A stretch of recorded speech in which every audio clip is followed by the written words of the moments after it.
तालुक्याचे विकासाचे केंद्र म्हणून ओळखल्या जाणाऱ्या संत एकनाथ सहकारी साखर कारखान्याची मालमत्ता Buldhana urban cooperative credit society शाखा पैठण याकडे तारण ठेवून 30 कोटी रुपये कर्ज घेत यापैकी 16 कोटी 62 हजार रुपयाच्या घोटाळ्याप्रकरणी सचिन घायल यांच्या विरुद्ध गुन्हा दाखल झाला। सचिन घायल यांनी आपणास अटक होऊ नये यासाठी जिल्हा सत्र न्यायालयात अटकपूर्व जामीन अर्ज दाखल केला होता, परंतु तो जामीन अर्ज जिल्हा सत्र न्यायालयाने फेटाळल्याने त्यांना कोणत्याही क्षणी अटक होऊ शकते अशी धक्कादायक माहिती समोर आली आहे।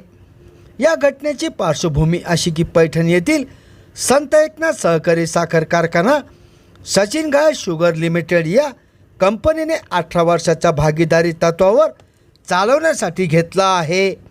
सचिन घायल यांनी संत एकनाथच्या शेतकरी सभासद ऊस उत्पादकांची मालमत्ता Buldhana urban cooperative credit society शाखा पैठणकडे गहाण ठेवून 30 कोटी रुपये कर्ज घेतले।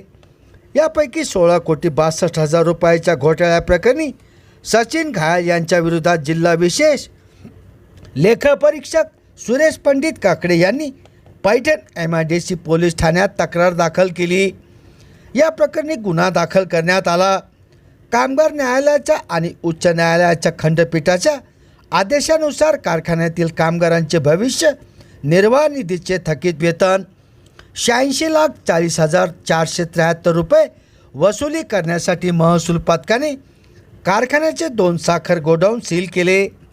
या प्रकरणी सचिन घायल यांनी जिल्हा सत्र न्यायालयात अटकपूर्व जामिनासाठी अर्ज दाखल केला होता, परंतु फिर्यादीच्या वकिलाने या सर्व घोटाळ्याप्रकरणी सचिन घायल शुगर प्रायव्हेट लिमिटेड कंपनीकडून काही महत्त्वाचे दस्तावेज हस्तगत करायचे आहे असे न्यायालयाच्या निदर्शनास आणून दिल्याने त्यांचा जामीन अर्ज नामंजूर करण्यात यावा अशी भक्कम बाजू मांडल्याने जिल्हा सत्र न्यायालयाने सचिन घायल यांचा जामीन अर्ज फेटाळून लावला।